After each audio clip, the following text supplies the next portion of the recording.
Hey everybody, you can see where we've got some uh, work done on this piece. I want to go over it real quick before I start it up. As you can see where I've been really putting a lot of work into getting these blacks in. And then you can see where also what I did was I put in this very fine line work, which creates that curvature of the dog's face. And I'm probably going to take this line work and bring it down even further. I'll know once I have these blacks put in. So like once this black's put in here, I'll be able to then be able to determine, and I won't do it right away, but I'll probably be able to determine whether this needs to be brought down farther. So, and we've got to see where we've got some more work done down here along with the nose.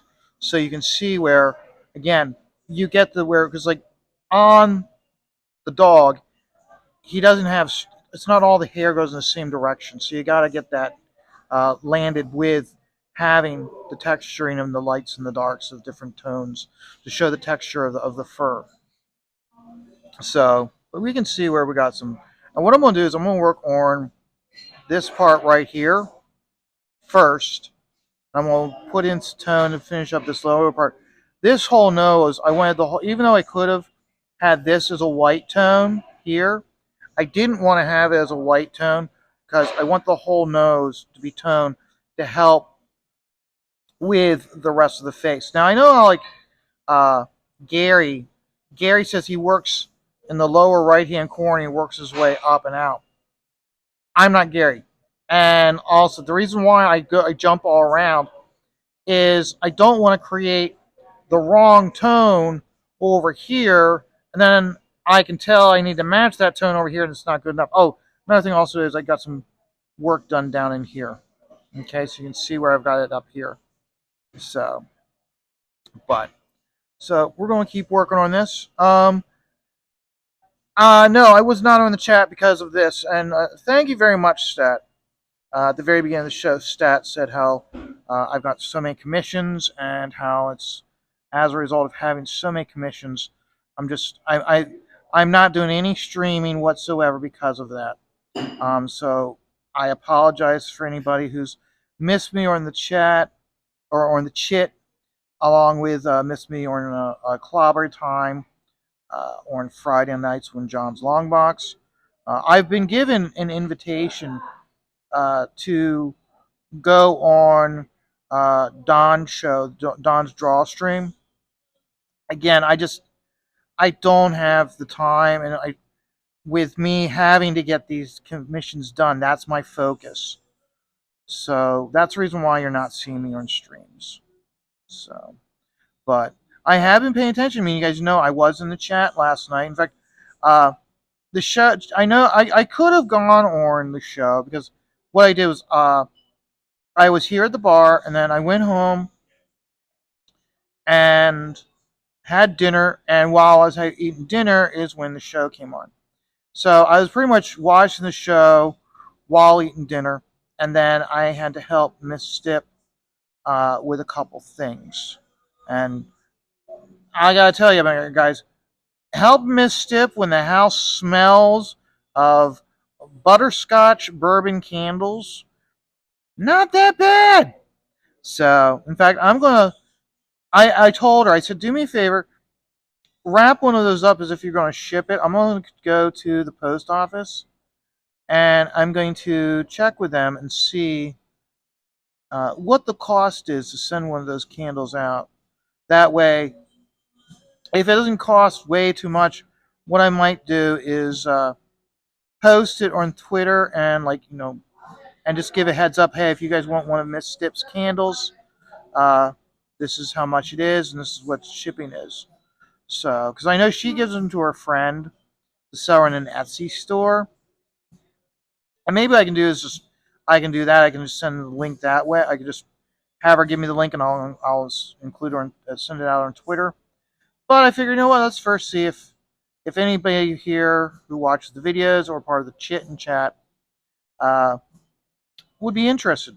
So, but that way we don't have to pay the portion we need to Etsy. So, but we'll find out. So, might be something we will be pursuing in the future. So I have considered us getting a table at local shows for her to uh, sell her candles and I'd sell my artwork. It's something we've considered. We might do that in the future, but right now, uh, pretty much she's got her stuff she needs to get done. I got my stuff I gotta get done. So right now, I'm just really not in the cards. So, but okay, let's go here. Let's see, are we here? Yeah, you can see me. So, but yeah, she was very surprised how short the show was. And I'm like, oh, that's how Stat is. He doesn't do really long shows. He never has. So, but and then one of the things they were talking about, and you guys, so I was in, when they were talking about storytelling and crowdfunding and indie comics, and yeah, I'm a big opponent of not doing cliffhangers. Cliffhangers work in monthly comics because all you gotta do is wait a month to do to do a crowdfunder where you are putting a book out every like 2 years and you end it on a cliff note. It's hard to maintain that momentum, and so that's the reason why like Anna Lepresti, Graham Nolan, they do it right. They have everything self-contained, but most importantly, they don't bog you down with the origin story of the characters, and they don't bog you down with the world building. The world building is done through the storytelling. You take a look at how Graham did Alien Alamo. Okay, he establishes right off the bat that the father is a World War II veteran and he's raising his son on his own. We don't need to go into his childhood, the father's childhood, or we don't need to spend a whole lot of time. In fact, I think it's like 1 page, maybe 2 pages of his experience in World War II, and then where he wakes up and he's holding his gun and he's almost going to shoot his kid. That's all you need to get to understand that the father's going through some serious shit, which is it's it's it's hindering his ability to be a nurturing father because of that. And that's all you need. You don't need to go into a whole huge 10 page where he's beating himself up over this issue and he's having to wrestle with himself emotionally. You right into the point. And I think about how like I did how I'm doing Scat Investigators. Okay, anybody who has the and Marcus, I know you have the. Hold on a second, guys. I need to switch to a different nib. Well, Marcus, you have Scat Investigators, so uh, go back, like flip through it as I'm talking. You might see what I'm talking about. Well, like with me doing Scat Investigators, okay, I'm very short and to the point, really, in how I'm doing it. The very first page is in Transylvania, and and even though I don't write it down, I established that Dracula is meeting someone, and he's pointing to a map. Well, what that is that Dracula has decided that he wants to leave Transylvania and he wants to go to the New World. And he's meeting with William Penn. Okay? And I'm going to tell all of that in 1 page in dialogue. That I'm moving to Pennsylvania. You're going to procure this land for me. Okay? Then the next page. The next page is our setup for why we're having this story. And it's basically the Pennsylvania uh, game game uh, game and game and life. Oh god, I can't think what they're called. Game commission. The game commission ranger or warden. Here he's found a body, and that's your setup. And because the police called him in because of this. Then you have 2 pages of our meeting our two characters, and you can see right off the bat that the heavyset character, his name is Mac, he doesn't give two shits about Bob, the new guy. and you see Bob. And the reason why I have Bob in his crisp, tight uniform, wearing his hat, is to show you he's young, he's eager, he believes in what we do. That type of thing. And then what is not in the is it was I was going through and I was looking at it, and I realized that in I didn't care for the page turns, so I was like, I need to add a page at the beginning of this to alter the page turns. So what is not included in the ash can is there's a page of, because I already established it, of Mac holding a manila envelope or a manila folder. In that missing page is Bob looking at the folder, and that's in the and it's a in that folder. We, through dialogue, we then explain that the whole purpose of the Pennsylvania Game Commission is to protect the monsters that live in Pennsylvania. We are not there. The secret division of the Pennsylvania Game Commission is not there to protect humans. It's there to monitor, assist, and protect the monsters. So that's the page that's missing. Then we go in. Now, this is where, and this is again where, because I know it came up in Twitter with a conversation with someone else. I forget his name. And he was talking about writing and how you got to be a better writer, and artists need to be better writers. This is where I argue that the writing, I do my writing with my storytelling. That's where my writing's done. Okay, I can put in serious dialogue and put in silly dialogue. The story, the visual storytelling is what matters. Okay, and that's like it's because I know when this person posed it on Twitter, my response was, my writing is in the storytelling. My writing is in the images. Why? Because I'm not writing a novel. I'm not writing a pulp dime novel. I'm writing a comic book. Comic books are visual. You have to have strong visuals. Otherwise, it's just write a movie script if you're not. Okay, so, and that's the reason why you develop. You don't need to know Mac's origin story. You don't need to know Bob's origin story. They're unimportant. We've already established origin of why Dracula or the Master Vampire came to Pennsylvania. We have one page as the setup for the story itself, and one page telling you the purpose of how I say. One page to establish the character's purpose. Okay. After that, you then get into the story itself, and them uh, looking for the clues to track down this monster. And that's the reason why we have it where first they're at the current coroner's office slash funeral home, because it's a small town.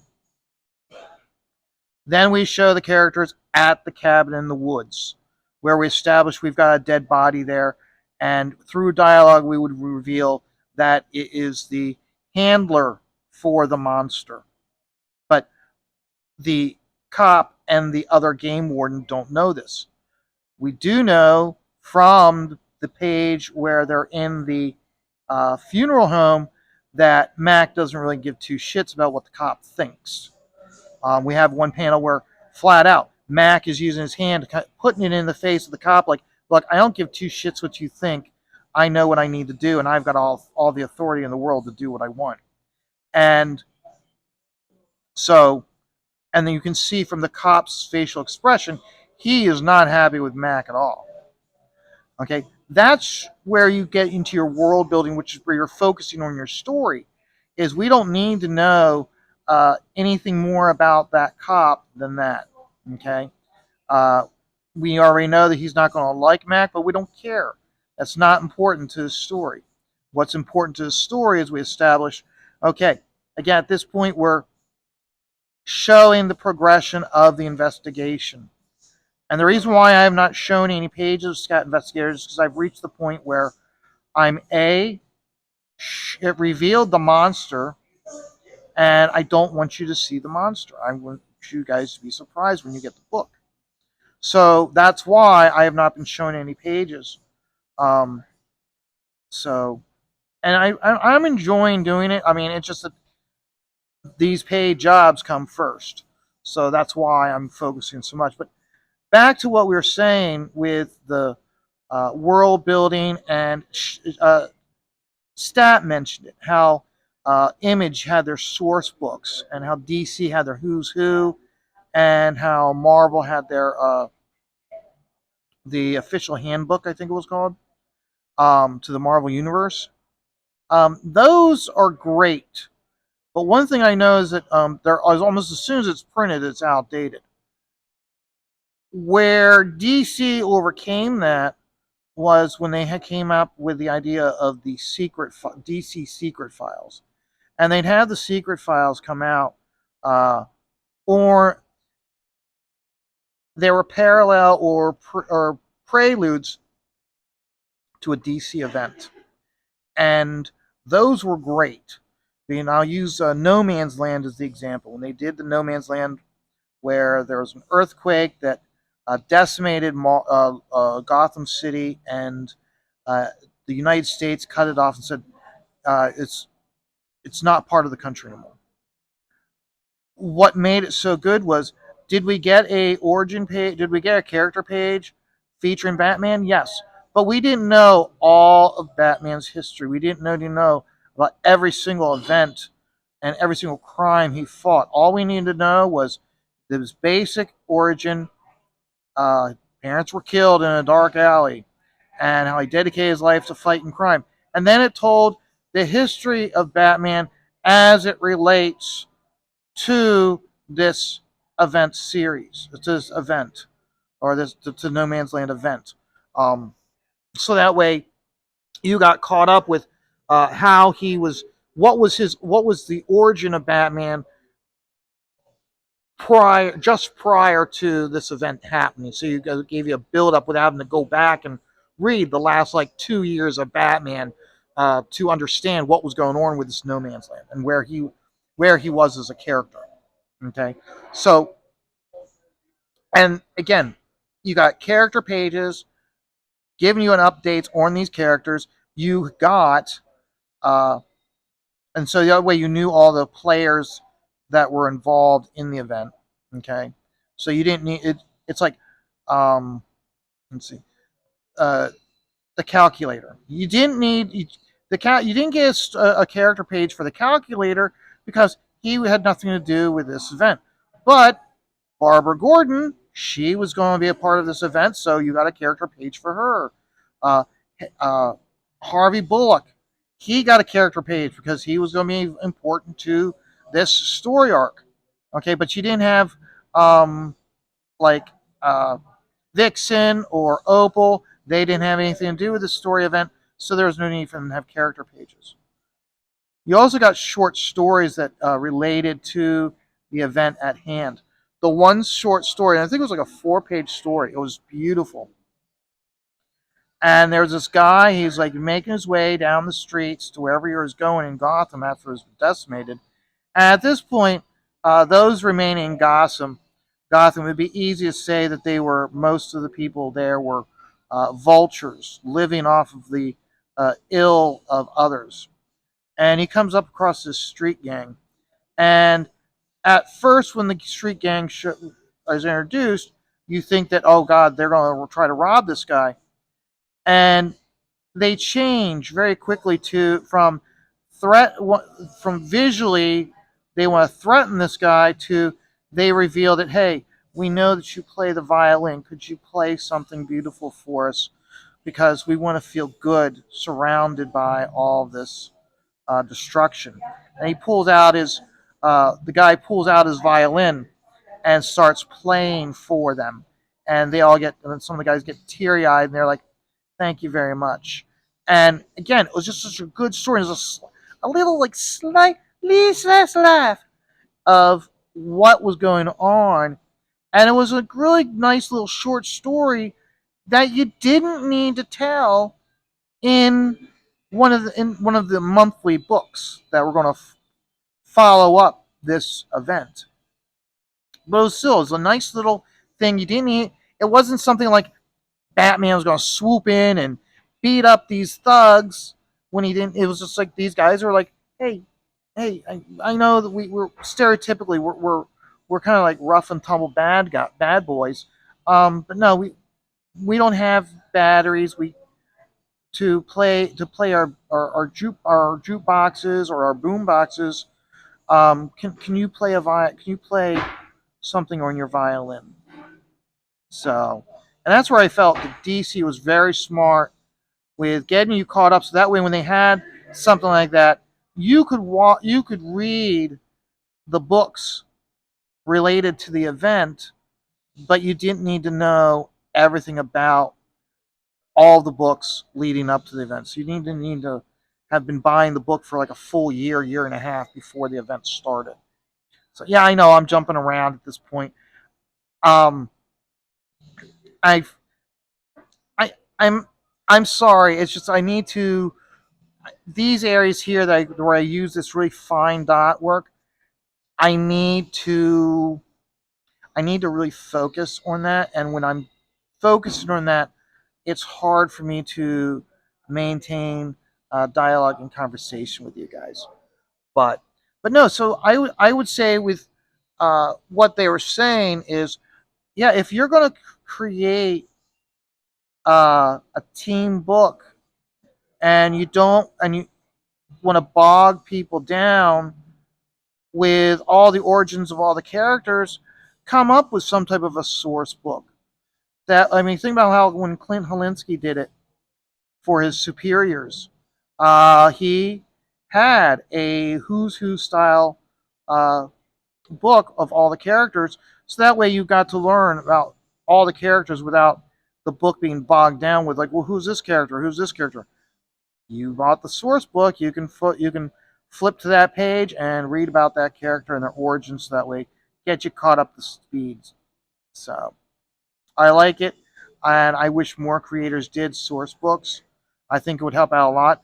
I think one thing about this, Shane Davis with him doing his Inglorious Rex, and with the third book coming out, here all of the Rexes are going to be the impression I was given is that all the Rexes are going to be featured in that book.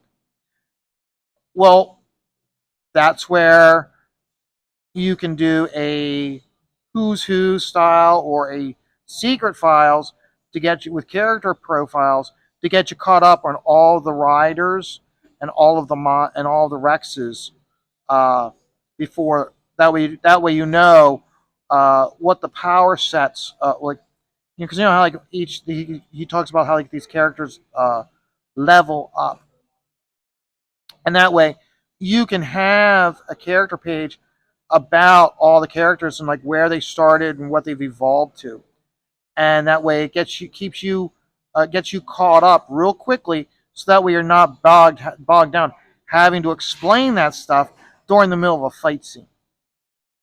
Okay, because really when you're doing when a fight scene, by and large, you want to keep your either dialogue bubbles or your narration bubbles to a minimum. So, because otherwise it conflicts against the action. So, but guys, I'm going to have a great day. I'm going to keep working on this. I will say today is a cold one. Marcus, you remember when you lived up in New York, how you'd have those days where you could smell it in the air, where it was like it smelled like it was on the verge of snowing. That's what it's like right here today. So very cold. In fact, I think Wednesday we're scheduled to get some snow. So, but yeah, it's bitter. It's bitter cold. And there's nothing also I like to do when I'm doing this is I've got that white hair here. Even though it's not in the image, I like that and helps break up the blacks. So that's one of the things that happens when I'm doing this and I'm kind of doing all the line work to flow with how the hair goes. So that way when I get something like that, it works. And you can see how even though this is a may view as as a black, you can see where I'm pulling the line work out in a flow so it matches from here to here. so that way you get that flow of how the fur goes. So, guys, again, have a great day. I'm having a great day. But always remember, always remember, take life one dot at a time.